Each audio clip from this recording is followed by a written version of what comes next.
Honourable Minister, I wish you well and great success in your new portfolio.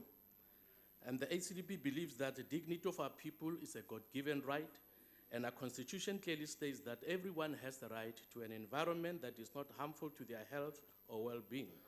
This simply means that everyone has the right to access to clean water and proper sanitation.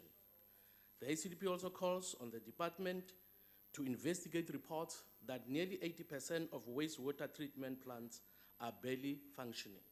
If true, this may explain why Hartebeespoort Dam, which used to be a very popular and beautiful tourist spot, has turned from blue to green because of an overgrowth of water hyacinth.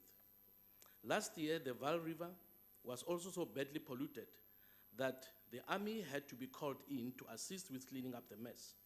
And the South African Human Rights Commission had to launch an investigation into what caused the disgusting pollution that violated the community's right to clean environment.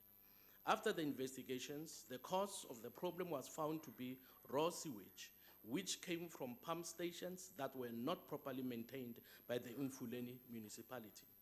The environmental damage affected tourism and exposed the residents of Boipatong, Sebokeng, Vereeniging, and Sharpeville to serious health risks. It has been reported that green-brown water flows directly from the Cape Flats sewage works into Falls Bay as Strandfontein and remains trapped in the safe zone. The last full national green drop report of 2011 scored the quality of this treated water at 20% only. Without independent testing, it is very difficult for the public to find out if it has since improved. The ACDP asks why government does not seek assistance from nations that have the technology to recycle wastewater and sewage to make clean water more readily available for all citizens. For example, Israel recycles almost 90% of its wastewater, 4 times more than any other country in the world. Spain recycles about 25% of their wastewater. So I want to request the minister to consider approaching them for assistance for the sake of our people who need clean water.